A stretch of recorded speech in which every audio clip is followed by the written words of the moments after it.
Good afternoon, everyone. Glad to see you here today. My name's Jim Norris. I'm the publisher of Entertainment Spotlight and the president of Entertainment Marketer. So, why are we doing this webinar? Very important topic. Lorraine Lawson, who will be on stage shortly, has done quite a bit of writing for our website on this subject, and really extremely important on how to build your audience. So that's what this will all be about. We're going to find out about you in a couple of minutes. We're going to just do a poll. The chat should be open, so you should be able to talk back and forth. If you have questions at any time, you'll see at the bottom of your screen there's a question mark for Q&A. So you just put your questions in there, and then we'll deal with all of them at the end. Alrighty. This is being recorded, as you heard, so you'll get an email after this is over indicating where the recording is, so you can come back to it and check it out later. One very important aspect of learning is that a lot of times we learn, we go to different shows, conferences, read books, check out blogs, all kinds of different ways of learning nowadays, but there's no action plan. And that's really important that by tomorrow morning at the latest, you need to sit down and make a list of 5 things that you'll do differently. Because otherwise, if you don't do anything different, nothing really is going to happen. Okay, so let's just find the polls here.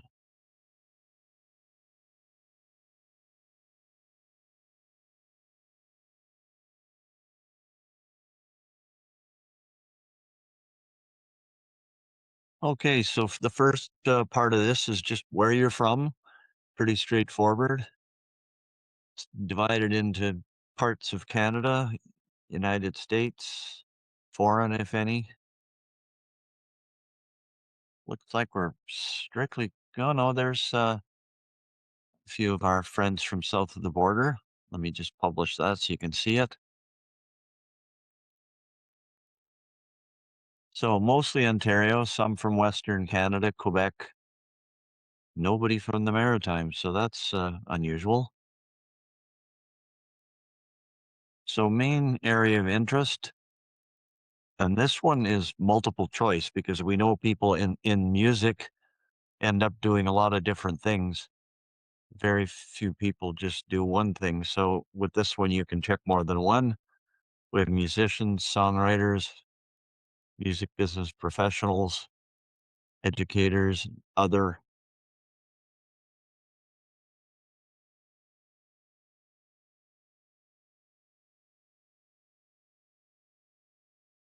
Okay, so that's not a lot of surprises there.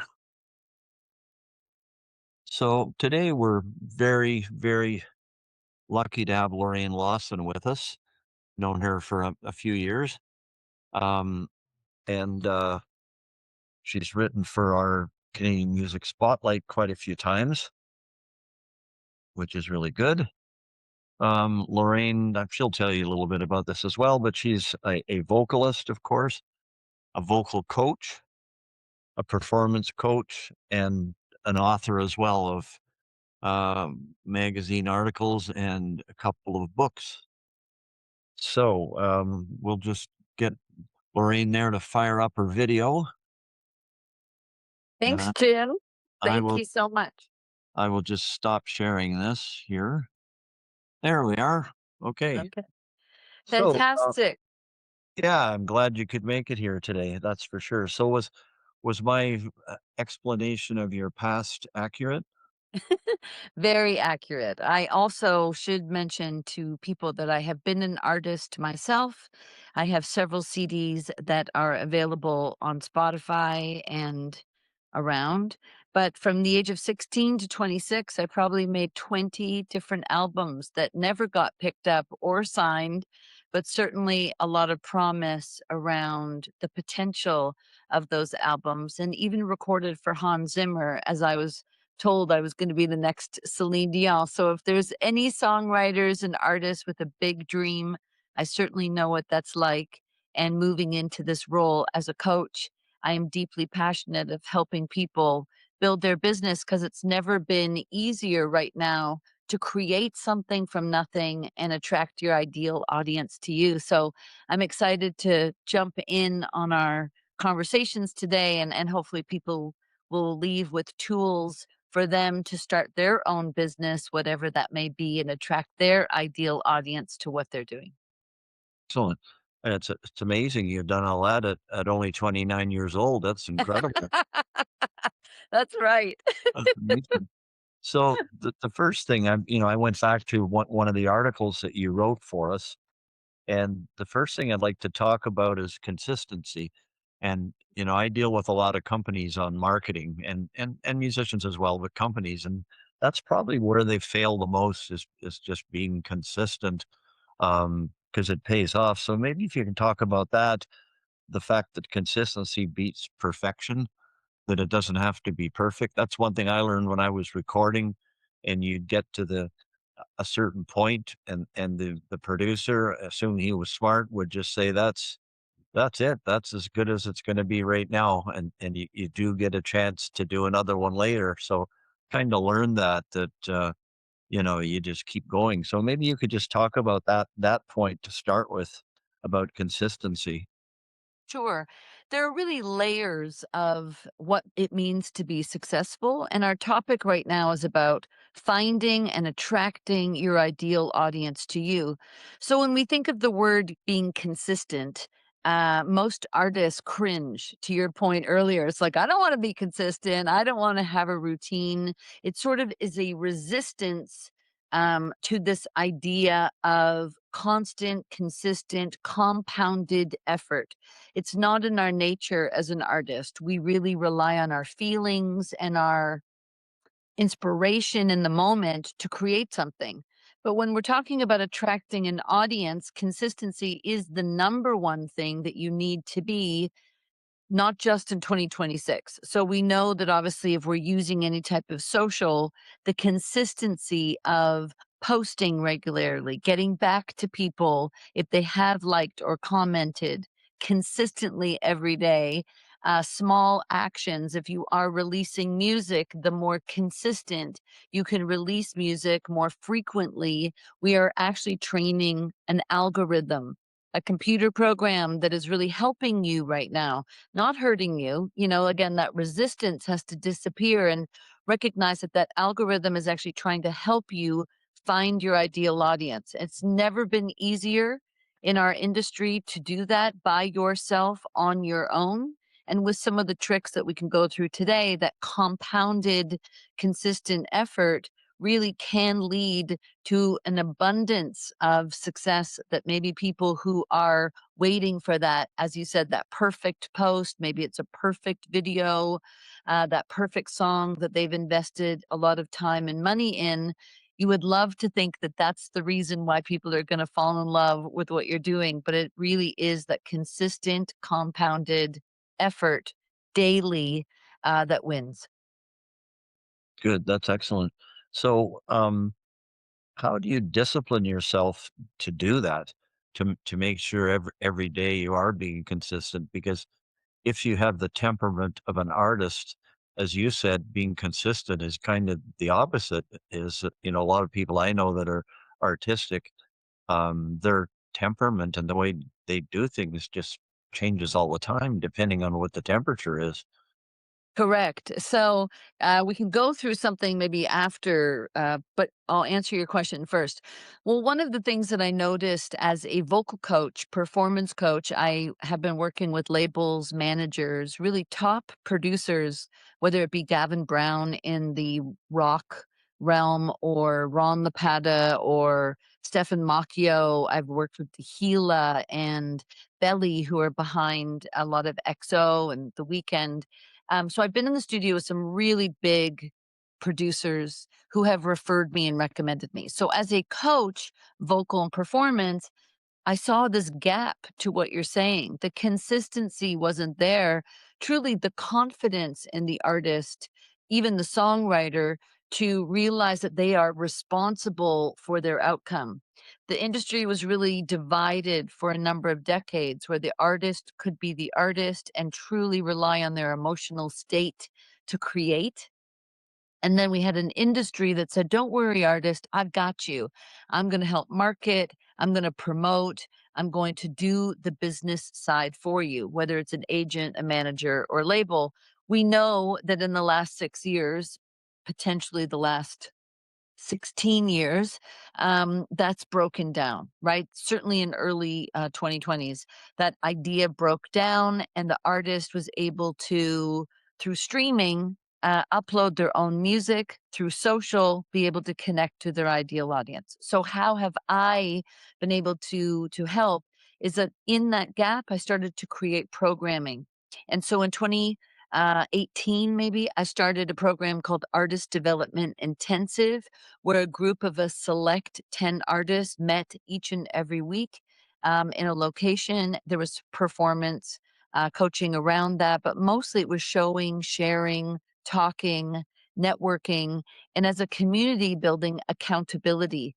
Obviously, that has grown substantially in the last 16 years, where I also, or in the last 6 years since COVID, where I've been able to put that program online, attract more artists to that program that I offer twice a year, and then started an artist mentorship group, which really, again, is that component of private coaching, one-on-one brainstorming, and group community artist to artist support. They're learning from each other, they're sharing their wins, they're sharing their mistakes, their losses, and they're learning from each other and supporting each other. So, how do we build consistency, which is ultimately your question, is through accountability and momentum.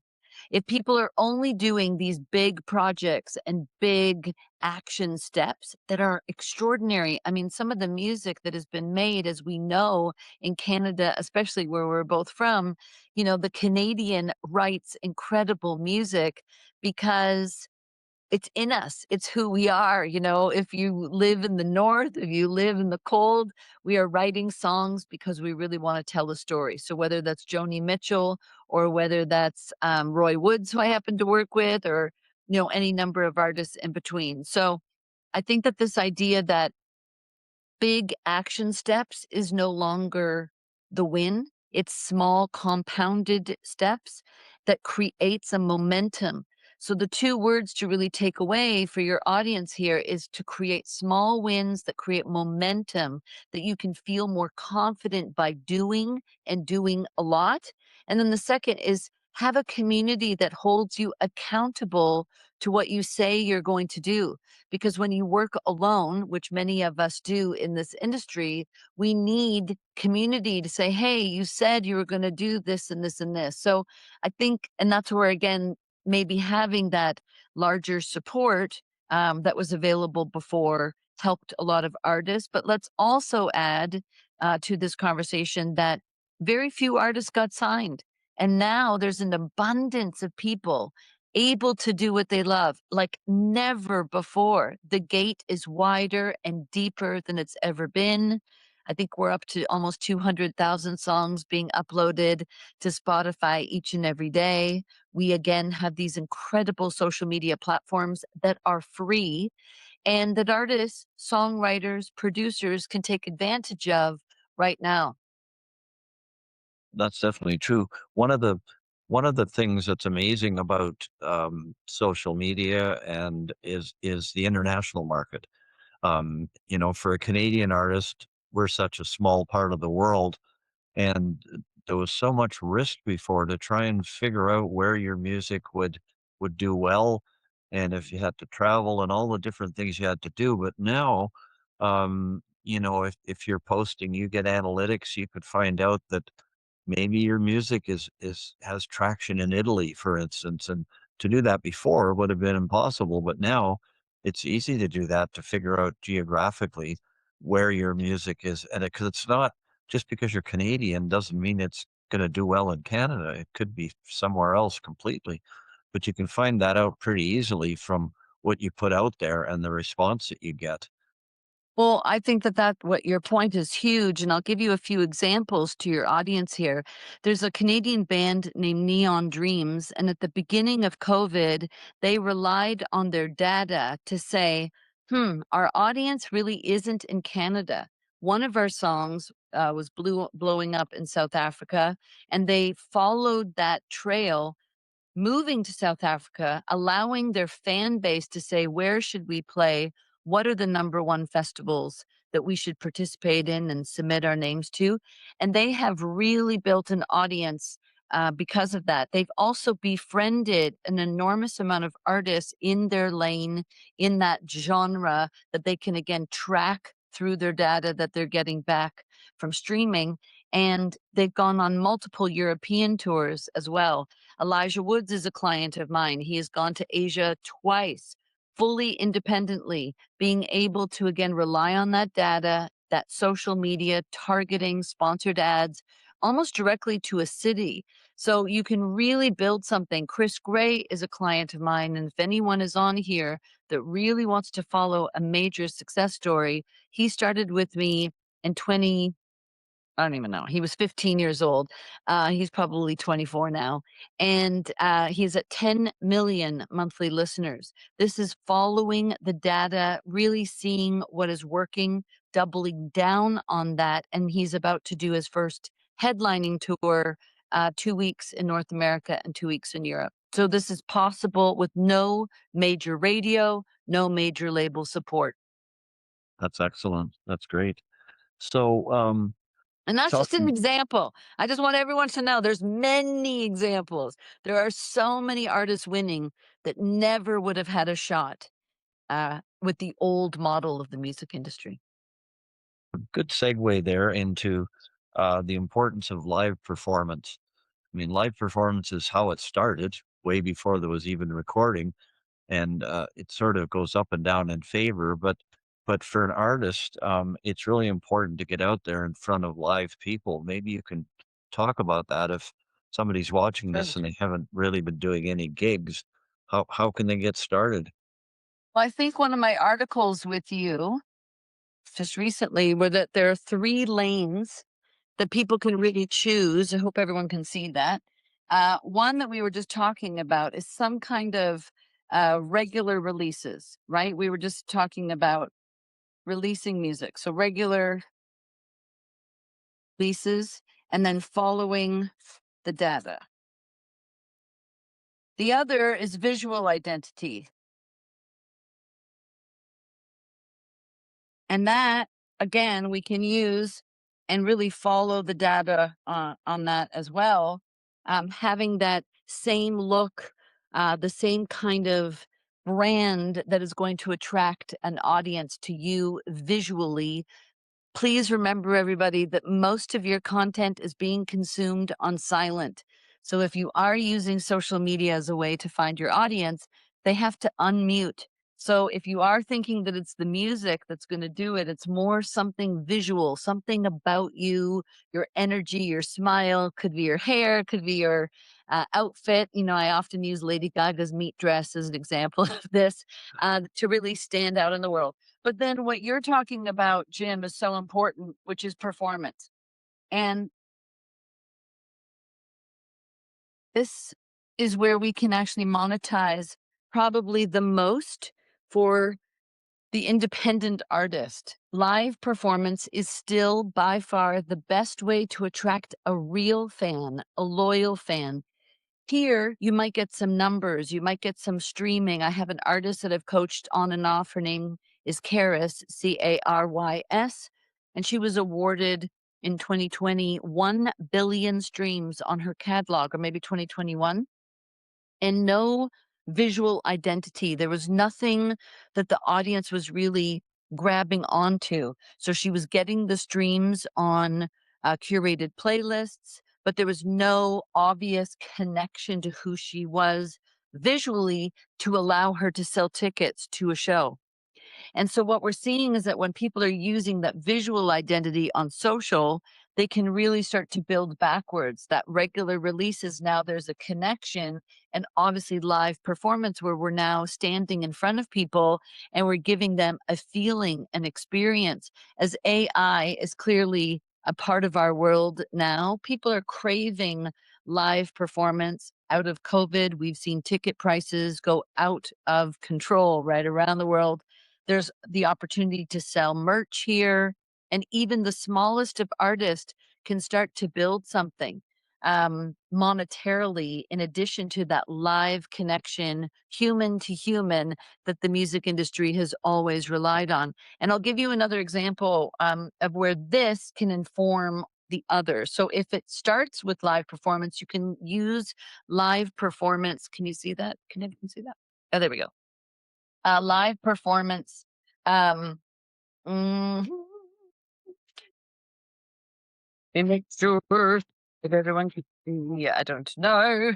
Can everyone see that? I think so. Yeah, there we go. Very Okay. good. Perfect. So live performance, if I capture this really well, I then can create a visual identity from live performance and obviously supporting my releases that I'm doing. So working backwards, this would be a phenomenal way for anyone whose brand wants to be built on live performance. So an example of this would be Olivia Dean, who just won the Best Grammy for Breakout Artist. All her visual content is her performing live, all of it. And as a result, we're seeing, oh, she's a real person. She's not AI. Oh my gosh, I love how she smiles. I love her energy. I love her vibe. So she's using live performance footage to support her visual identity online, and obviously working streams as a result. So people are then going back to streaming. And in terms of Chris Gray, who I was using as an example earlier, he was using regular releases that forced people back to his social. So sometimes people will have to say you have to build the audience first. You actually do not. If you do regular releases as your number one thing, that usually people will come over to your visual identity. And of course, now he is performing live and selling out shows, upgrading venues. He's really used this to support the music. So the music led in the case of Chris Gray.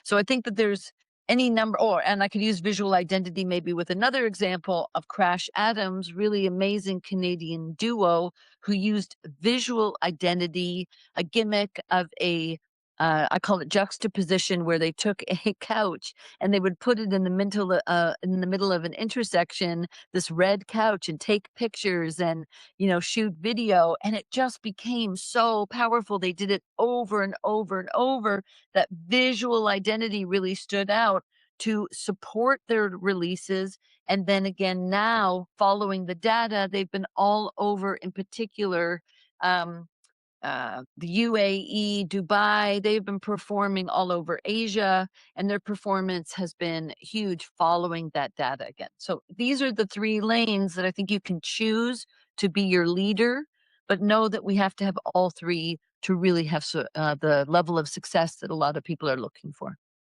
That Excellent. was a No, long answer. That was a long answer, Jim. I'm no, but sorry. that's a great way to categorize it. And it's a great way to build a to-do list as well, knowing that Yes. those three lanes are things that you should be working on.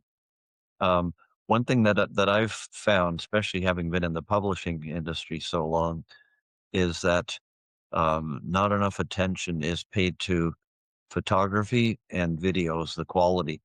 A lot of the photos that I get are just terrible, and unfortunately, as great as the iPhone is, everybody thinks they're a photographer, and they're not. And it really doesn't cost much to get a professional photographer to do some shots, or even somebody who can shoot some video. So do you have any comments on that? Well, I'm a big, so let's talk about that, because I think that this is another great point, is to say, okay, I want success, right? I have a plan and a vision, but how do I map that out? And so everything has a cost, okay? Everything has a cost. And I like to put it into this time, effort, money, and sort of your emotional well-being. And so when you think of, okay, well, what needs to sort of win here in 2026? How am I going to support what I want to do? I want to make that video. I want to stand out to Jim. I want him, with your magazine to support a release. And so I submit a photo and my song to you, and I want you to promote it for me. So as you just said, that if the quality can't attract the audience and you have spent very little money, I'm going to say you could spend more time on effort. The iPhone actually is extremely powerful. Maybe you just don't know how to use it well. Maybe the lighting isn't great. So I would love for people to consider that time is a variable. What someone does with 5 minutes could be what take someone else 5 hours. So don't worry about this so much. Remember, we also said consistency. Effort is like a skill set, and that's what you're talking about. It's like if you don't possess the skill, then you're gonna have to learn it. Whether you take a course or a program, maybe that's where you could invest. You could hire someone to do that. If I don't have the skill or the ability and have no interest and no natural talent, then that is where I'm going to hire. I'm gonna delegate. Here, I'll just even put it. I'm gonna delegate here. Here would be collaborate. And then here might be to automate. And so if we really want success, we have to use these 3 things really smartly. Most artists just don't have any money, but does that mean that they wait or that they don't submit to you or they don't take advantage of promotional opportunities? No, they gotta build a skill. They better figure out how to use visual identity to really help them out. And that could be that I delegate, which would be to hire. Okay, that's where money comes in. But I could collaborate with someone. I could do maybe an exchange of services. Maybe I know someone who is a great photographer and they just happen to not be a great producer and they want to, do something really cool, or they need a sponsor, or they need someone to be their spokesperson maybe on their social to help boost their photography business. This is now communication related. So this is your ability to communicate and to do outreach and to network. We just hosted our first networking night last night at the Elmo Combo in Toronto. And it was an opportunity for artists to meet each other. Like I said, some artists are really great at collaborating and others prefer to be more isolated. It's all up to who you are, and where you want to be. These 3 are phenomenal skills. If you notice, I've left this 4th one that we haven't spoken about, and this I would call your emotional state, the who you are. I don't think it's negotiable. So if something is that you want and you're working with a photographer or a videographer that is extraordinary, maybe you can afford it. They're amazing. They've done incredible things in the past, but they make you feel like shit. I don't think you should work with them. This is non-negotiable. Non-negotiable, period, end, stop. Also, please, for your listeners, this is important because the music industry has absolutely, I'm not going to say zero ROI, return on investment, but very low return on investment notoriously. And in business, we know supply and demand. There is too much supply and not enough demand. So people are spending too much money and getting literally no results, then that's going to be trouble. Even if the photograph is incredible or the video is amazing, I'm not sure that that in of itself is enough to attract your audience. I would rather see artists spend more effort building skills, really consistent time, increase your time. Let's also just do a little arrow there. Let's increase, how quickly you can, and let's write something here that I think, can you still see here? Yeah, you can. This is maybe my favorite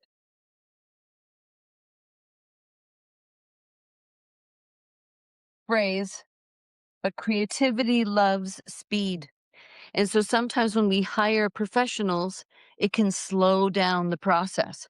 unless again you build a relationship with those professionals that are amazing at what they do, and you can build speed. So speed comes from relationship, speed comes from your own skill set, and that is where time, we all have the same 24 hours in a day, but what you do with it can really change the course of why you are successful or not.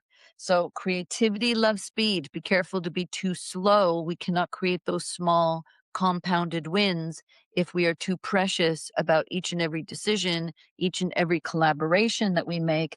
Every time you delegate, be careful that that person also may have their own slowness, perfectionism, right? So once I start to collaborate and delegate, I'm dealing with other people's personalities, not just my own. So this is a skill in of itself. And this, if you guys follow it, can make or break your level of success.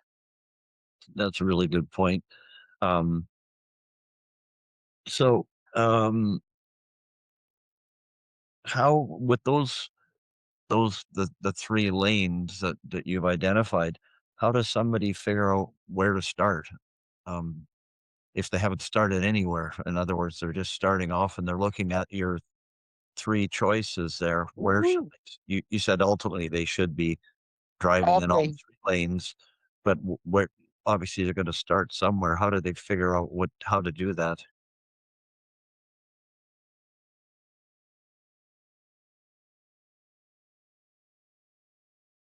Inspiration, Jim. Inspiration.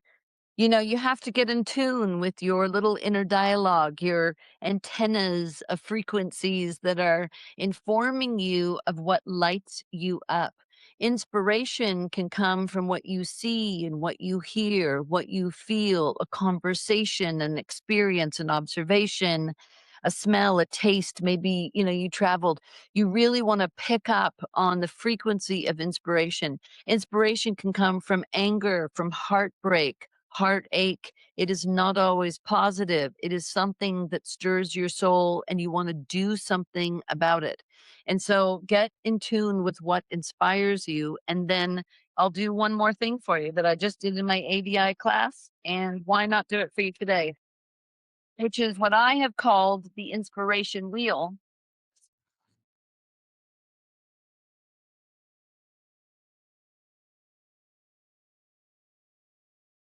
And it's in my new book that I'm writing right now. And so the inspiration wheel, exactly what you just said. I try something and I notice that I'm good at it. That is how you know you're going to pick one of those lanes. You're going to try it and you're going to notice if you're good at it. We really don't want, as an artist, we don't want, or a creator, we don't want to do things that we're not good at because it again becomes slow, cumbersome. We become frustrated unless that frustration turns into inspiration, which rarely it does, right? If I feel stuck, overwhelmed, typically I'm now still, I'm going to do nothing. I'm going to take no action. But when I notice that I'm good at something, I can do it a lot. And when I do it a lot, I become great at it. So this is where I think we can lean into one of those lanes and do it a lot. You could then go back to trying, as you said, maybe one of the other lanes. Once I gain confidence here, right? This is where I gain confidence, things working. I'm noticing that I feel really good. I'm starting to attract an audience that I did not chase, and I'm going to continue to do it. What happens here is what everyone wants, right? Everyone dreams of success. And I've done it as an uphill because most people get stuck here. This is a sense of knowing and can double down on the ideas that we were talking about. I could say, okay, my visual identity is really working. I'm going to just do visual identity for a while. I was doing it. It was working. I gained some confidence at it. Now I'm only going to do that for 6 months until I really get what? Success. How do I know it's success? Usually there's some monetization happening. There's some increase of streams. I'm starting to see revenue come in from streams. If it is from, let's say, I tried writing songs, producing songs, got good at it. I do it a lot. I become great at it. I'm gaining confidence here. This is also where those collaborations usually start to happen naturally because people love to follow greatness. People like you and I right here. Here we're doing a webinar because what you're doing is great, Jim, and what I do is great. And so you asked me to do this for you. And so collaborations start to appear. And then I start to double down on the things that are really working. Okay. So there's a knowing here, there's a workingness here, and there's some kind of money coming in. Why this is important, and I'm just going to put a line here on this side, I do not think of the audience at all. And on this side, I do. The audience starts to inform my decisions and my actions. On what do I do that when I'm only good at it? Do I do it when I'm great at it? That's when I'm going to start to pay attention to what the audience is saying. You said it earlier. I'm going to follow the data. I'm going to double down on one or two or three of those lanes at that point, and I'm going to really push my success. What is the problem when we get into this? Is maybe you love to perform, but that's not what you're great at. And what's really winning are those gimmicky social posts where you are jumping off of a building, for example. Okay, so I'll follow that. I attract an audience. I'm really great at those videos. I'm jumping off of buildings. People are really loving it. What I really want to do is perform. You almost have to go back to the inspiration wheel and try something else. It's a risk because this becomes challenging over time. People often lose their inspiration when they have to double down on one or the other. If it's live performance and touring that you're making a lot of money from and you're having a lot of success, but you don't really like it. There's a lot of people, I don't coach this guy, but there's a guy who has bajillions and millions of streams. His name is Nick D, one of the most successful independent artists in the world. He does not perform, refuses to perform. And so he has used only lane number 1, which is consistent music, only. He's kinda dabbling on social media, but not so much. He's only using that first lane. And I would say Chris only also used that first lane and a little of the visual identity, and now that everything is working, now he's going into that 3rd lane of live performance to really take it, to that next level and that next level. So you have to know what inspires you, and you have to stay in this wheel for all 3 lanes, depending on who you are, going back to our costs, how it makes you feel, who you want to collaborate and delegate with, how much time you have, how much money you have. Touring is not cheap at the beginning. You're going to have to pay to play. A lot of the time, these opening acts, I have an artist that I still coach after being on The Launch, which was a TV show that I was the vocal coach for, Olivia Lunny, who has been very fortunate in the last 3 years to open for Ellie Goulding on her European tour. She's opened for Banks. She did 9 dates on a festival tour opening for Justin Timberlake. And these would be what we would call pay to play, meaning you pay your own travel, your own hotel. No one is doing you a favor. It's because the music is great. It is because you are the right artist to open for, that headliner, but you are paying your own expenses. So depending on what lane you want to do, that cost, always go back to it because nothing is worth you spending what you cannot afford. You have to be able to afford whatever cost you want to lean on and do it over and over. Like I said, the doing part here is huge. I have to do this and do it a lot in order to gain this momentum to finally pay attention to the audience. I know, again, that was a long explanation, but I think one that is really worth seeing where you are on the wheel. Sure, that makes sense. And as far as the emotional part of it, um, y you know, I always feel that a priority is doing something you love, and that should be the music as well. You should love your own music, even sometimes when nobody else does. 100%.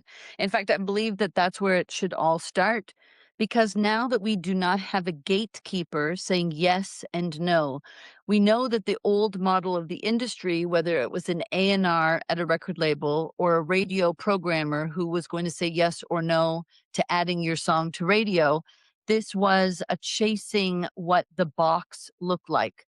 So, what were the qualifying measures that needed to be fit? I write a song, I'm going to produce the song, and I want it to go to radio. They would have said, let's say in 1980, 1990, your chorus has to hit at 1 minute mark. And then by early 2000s and certainly 2010, let's say, it was like, it has to hit by 50 seconds, 45 seconds. So there were all these measures that might have stifled a creative person to truly create from that heart centered place that you're talking about. Now in 2026, I've only seen in the last 2 years this idea that I'm very Rick Rubin about this. If anyone follows Rick Rubin or has his book, I really believe that a true creative, a true artist has something to say. There's something important in your brain and in your heart, and you want to communicate it with the world, and you've chosen music to do it. That has to be a love, answering to your own measure of what is good, great, and then start to share it. The more you do, again, getting back to that inspiration wheel, the more you do it, the better you're going to get at it, the more confidence you're going to gain by doing it a lot. So, this idea of one song being the perfect song, we have to love what we're doing, love ourselves as well, and then really share it authentically to attract our ideal audience to you, which might be a really good thing to talk about the audience because that's what we're here for. And now that we talked about, that inspiration wheel, to your earlier question about I have to love it, I don't want anyone to attract an audience until they believe what they are doing is great. They have to love what they're doing. And when you feel confident about it, that's the time that we can start to pay attention to who the audience is and where they are and how to attract them at the higher level. So, at first, what I love to say is that your audience is one to one. When I know who I am, I can attract myself. When I know what qualities I find interesting, what I'm interested in, and I share it consistently, I can attract people who feel the same. It's never been easier. The algorithm is set up to help you find people who are interested in the same things that you find interesting. And so if you are sharing that authentically, it really works. Number two, one to few. This is when these people start to tell more friends, family. All of a sudden, your show is not just friends and family. Now they're starting to tell other friends, and you can really build here money. This is where people can start to monetize. You could start to do shows at about 100 people, 200 people, and start to sell merchandise or include merchandise in your ticket sale, which would be a real value add. I'll give you an example. If you wanted to sell, something for $20, all you would have to do is sell 10,000 of them, 1,000 of them. Just do the math. You would have $2,000, $20,000, $200,000. Like it's really not impossible to think that you can make money from live performance at one to few. Does that make sense? And then Sure. eventually this becomes one to many. And the problem is that most artists, successful songwriters, as most songwriters I saw on your poll, are not making money from their songwriting. So it's not the same as radio. Radio paid songwriters more than the actual artist made any money. I just did a panel for Beat Cave in Los Angeles, and I invited a Grammy award winning songwriter that happens to be someone that I've coached. Her name is Rachel Kennedy. I am Kennedy on all social platforms. And, for her, she's very successful at one to few. People know who she is. Even with a Grammy Award, she's not quite at one to many. So you'll know in wherever you are in your career where you are based on these people. You don't know them, but they know you. So here, I'm going to get to know my audience pretty well. I'm probably going to answer every comment that they leave. I'm going to see myself in who they are. They're pretty much going to agree with everything that I'm sharing. They're going to love the same songs that I listen to, the same songs that I'm creating. They're going to love what I say on stage. It's pretty easy. There's a lot of agreement here. One to few is also agreement. And that's where people might not know me at first, but someone told them about me. And so they're going to come into my world, just like last night at my networking night. There were a lot of new faces, but they knew what to expect based on what someone had told them or shared with them or showed them. And then one to many, I have to be confident enough in what I'm doing because I cannot control the audience here. This is definitely going to be maybe festivals for those people who love to perform and you want to choose that lane. One to many is going to be a festival stage where the majority of the audience is for the headliner. They did not come for you. And so you have to have enormous amount of confidence in order to find who in that crowd is going to become your fan.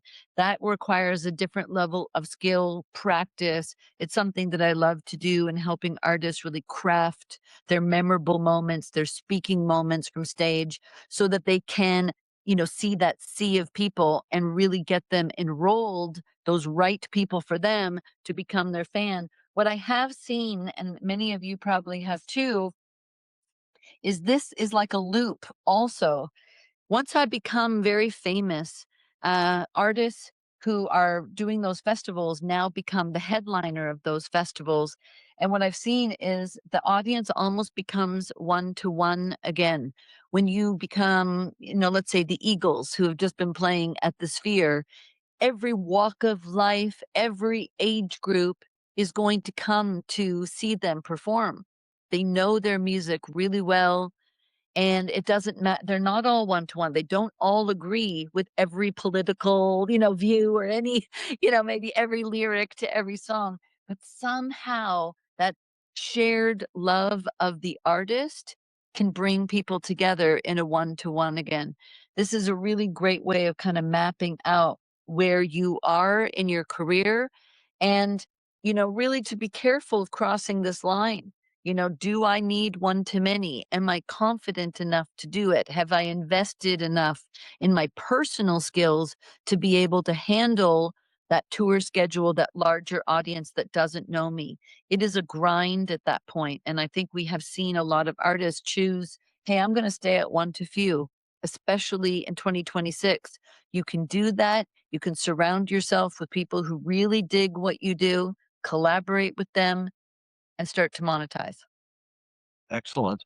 So, just one thing before we take some questions here, and you've written a book on it. Just if you could just deal with AI for a minute, because it comes up Sure, all the time now, and sure. for a lot of people, it's panic. It's the end of the world, and which is Yeah. not the case at all. But maybe you can just talk about it in relation to an artist's career, how they should be Well, using I AI, mean and yeah, I mean, I love what you just said about it's not the end of the world. It uh, could be the end of the world. I mean, we don't know, Jim. We don't know. It could be the end of the world, but is it a tool to be used right now? I'm going to say 100%. And I'm hearing from many, many artists, producers that are using it quite effectively, and they're really enjoying it as a tool. So it is a tool, a skill set, right? No different than when we used to record to tape.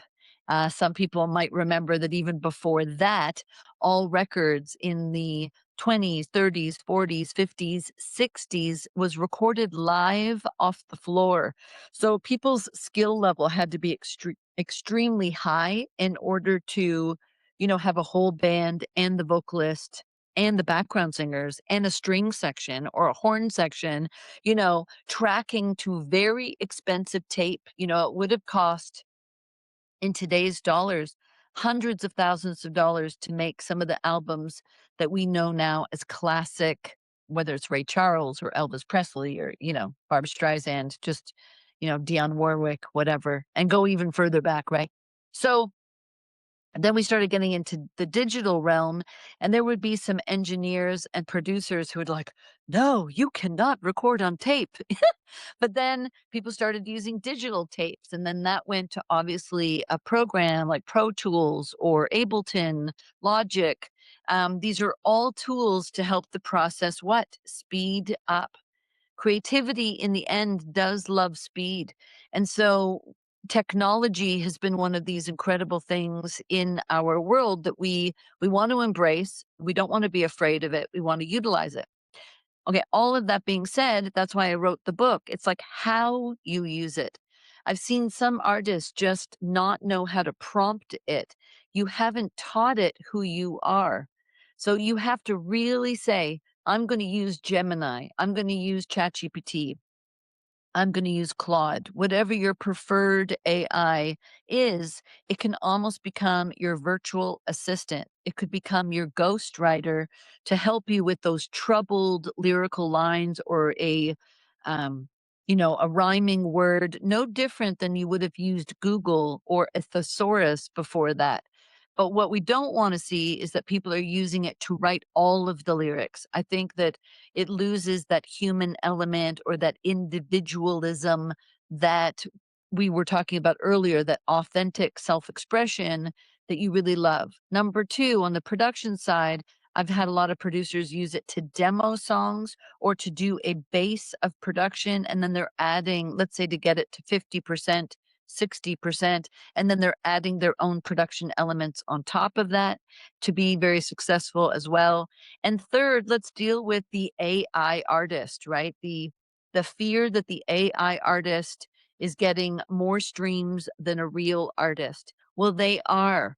And the AI artist is, let's say it's Sienna Rose or Xenia Monet, and I'm sure there would be a million examples that your audience here have discovered and found. They are getting millions and millions of streams, partially because of the curiosity.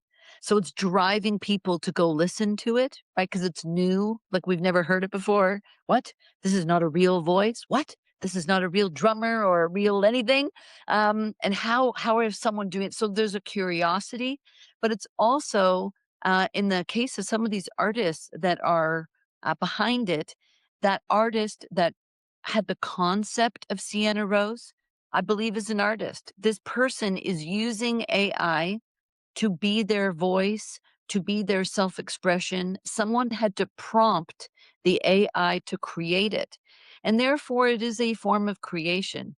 Um, and one that I think is really cool, to be honest. I mean, that person is taking advantage of technology and doing something that in our old model of the music industry would have been impossible. They would not have had a chance to write a song. Maybe they're not a great singer. Maybe they're not a great producer, or they can't afford to go into a beautiful recording studio. So it's allowing accessibility, it's allowing opportunity to anyone around the world to do this if they are inspired to do it. So I don't think we need to be afraid of it. I think that people will still win if they want that live performance lane. Um, that's only going to increase. I think we're going to see that lane increasing over just the streaming numbers kind of winning. Um, but I don't think we need to be afraid of it. I think it's a tool to be used and explored if you want to. But I don't think it's necessary. But I think if you want to, let's learn who you are. Let's use it smartly. Let's educate that AI to be your virtual assistant and ghostwriter and help you plan. Be that accountability partner also to help you execute what it is that you say you want to do. I hope you found this really valuable. It is something that I'm deeply passionate about, as you can see. I really wanna help people win at doing what they love, right? We're not winning just to make money. We wanna make money doing something that we really find is an extension or a self-expression of who we are. When you know who you are, life becomes much more interesting, and I hope for all of you, you are able to, at whatever level you are at in this industry, to find your lane, to find your audience, and really reach them at the next level.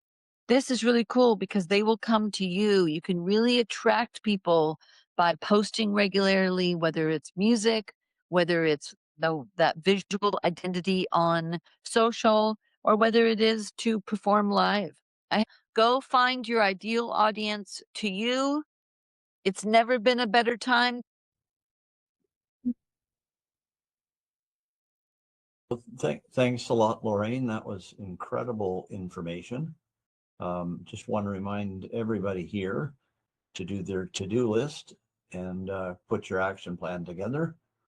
And again, thanks to Lorraine for her time, and all the best to all of you in your future endeavors.